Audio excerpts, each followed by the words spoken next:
Good morning বন্ধুরা, তোমরা সবাই কেমন আছো? আশা করি ভালো আছো। আমরাও ভালো আছি। তো দেখো, সকাল সকাল একদম ঘুম থেকে উঠে বাসি কাজটা সারা হয়ে গেছে আমার সব।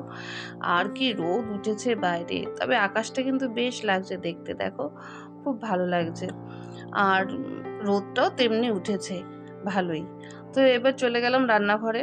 দেখো, কড়াতে এখানে তেল বসিয়ে দিয়েছি, তেলটা যথারীতি গরম হয়ে এসছে। তার পাশাপাশি আমি কেটে নিয়েছি একটু আলু, আলুটা কেটে রেখেছি। আর এখানে আছে টমেটো, কাঁচা লঙ্কা একটু কেটে নিয়েছি, আর নুন, হলুদ, লঙ্কার গুঁড়ো, জিরের গুঁড়ো, ধনের গুঁড়ো একটু নিয়েছি। এটা দিয়ে আমি আজকে করব হালকা পাতলা একদম পাবদা মাছের ঝোল।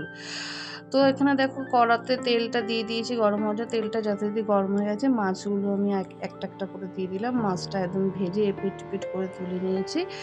এবার দেখো, এখানে যে মশলাটা ভিজিয়ে রেখেছিলাম, সেই ভাজা তেলের মধ্যে আমি দিয়ে দিলাম একটু কালো জিরে, দিয়ে আলুটাকে ভেজে নিয়েছি। ভেজে নিয়ে তারপর যে ভেজানো মশলাটা ছিল সেটা আমি দিয়ে দিয়েছি। তার মধ্যে পেঁয়াজ, এই টমেটো কুচোনো আর কাঁচা লঙ্কা কুচোনো একটু দিয়ে দিয়েছি। সবই ভাজা ভাজা হয়ে যাওয়ার পর মশলাটা দিয়ে ভালো করে কষিয়ে নিয়েছি। কষিয়ে নেওয়ার পর এবার দেখো, এখানে জল দিয়ে দিয়েছি। জল দেওয়ার পর ঝোলটা যেই ফুটে এসে, তখন আমি ভেজে রাখা মাছগুলো আস্তে আস্তে দিয়ে দিলাম। দিয়ে দেখো, এবার মাছের ঝোলটা একটু ফুটে আসার পর আমি নামিয়ে নিয়েছি। এবার একদম আমাদের রেডি পরিবেশন করার জন্য।